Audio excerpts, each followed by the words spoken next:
ऐसा है कि हमारा इंदौर, फिर से मैं इंदौर वासियों को ढेर सारी दशहरे की शुभकामनाएं देता हूँ। मैंने एक परिवार के बेटे के रूप में, इंदौर के बेटे के रूप में आप सबसे आग्रह किया है कि हमारे इंदौर की कैसी दशा हो गई। यहाँ पर राजनीतिक लाभ के लिए राजनीतिक कार्यकर्ता नफरत परोस रहे हैं, यहाँ के भाईचारे को चुनौती दे रहे हैं, यहाँ के भाईचारे को ठेस पहुँचा रहे हैं। सिर्फ उद्देश्य का नफरत से चुनाव जीतना, सत्ता पानी। दूसरा, यहाँ के राजनीतिक दलों को जिनको चुन लिया जनता ने, उनके साथ हिस्ट्री सीटर घूमते हैं।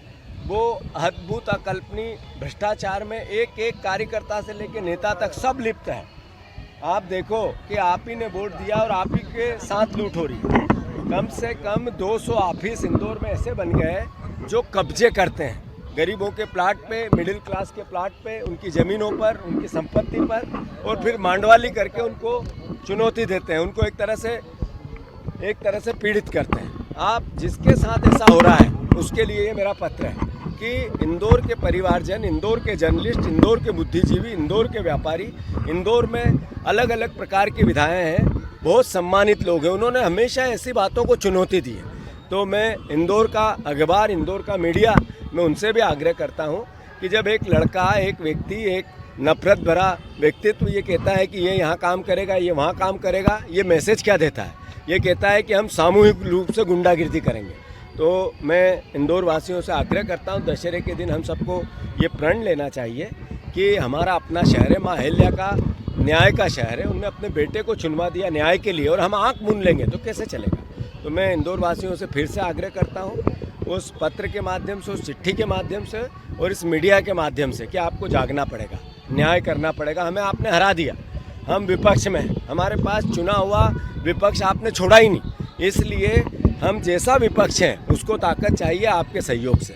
तो आप सहयोग करो, हम लड़ना चाहते हैं, इंदौर की शान बचाना चाहते हैं। प्रदेशवासियों को मैं शुभकामनाएँ देता हूँ, सब तरह की सुख शांति और समृद्धि हो प्रदेश में, इसकी मनोकामना करता हूँ। आज महात्मा गांधी और लाल बहादुर शास्त्री जी की जयंती है, उनके भी चरणों में श्रद्धा सुमन अर्पित करता हूँ। हमारे महात्मा गांधी का जो आदर्श है, जो पूरी दुनिया में सत्य, अहिंसा, धर्म की जो भावना है, मैं समझ रहा हूँ कि वो अपने आप में ये महसूस कराती है कि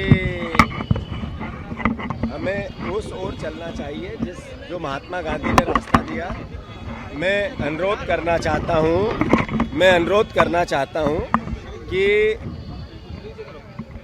आज संघ के कार्यक्रम में हमारे मुख्यमंत्री जी गणवेश पहन के पहुँचे, वो उनका अधिकार है, पर महात्मा गांधी के चरणों में भी अगर वो पुष्पांजलि कर देते तो प्रदेश के मुख्यमंत्री के रूप में उनका महत्व बढ़ता घटता नहीं। एक तरफ महात्मा गांधी की बात करते हैं, उनके आदर्शों की बात करते हैं, जब ज़रूरत पड़ती है तो बताने के लिए महात्मा के प्रति प्रेम भी बताते हैं भारतीय जनता पार्टी के देश के प्रधानमंत्री से लेके सारा संगठन, और जब उनके प्रति श्रद्धा सुमन अर्पित करने की बात आती है तो इनका असली चरित्र सामने आता है। ये देशवासियों को, प्रदेशवासियों को देखना चाहिए। मैंने जैसा अपनी बात में कहा, राहुल गांधी जी ने इस देश के सामने एक नैरेटिव रखा है कि दो भारत बन रहे हैं, एक भारत है अमीरों का, एक भारत है गरीबों का।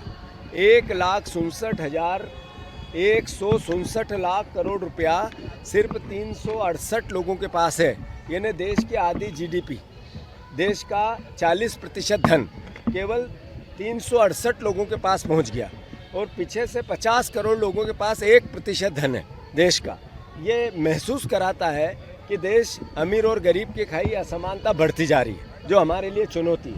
देश में महंगाई है अद्भुत अकल्पनीय, किसानों पर अत्याचार है अद्भुत अकल्पनीय, बेरोजगारी अद्भुत अकल्पनीय है, हर घर में एक बेटा बेरोजगार घूम रहा है, और नशा परोसा जा रहा है पूरे देश में और प्रदेश में।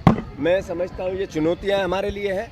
फिर से मैं मोहन यादव जी से आग्रह करता हूँ कि महात्मा गांधी इस देश का आदर्श है, नोट पे उनका फोटो है, वो महात्मा है, हमारे देश के पिता तुल्य उनको उपाधि मिली है।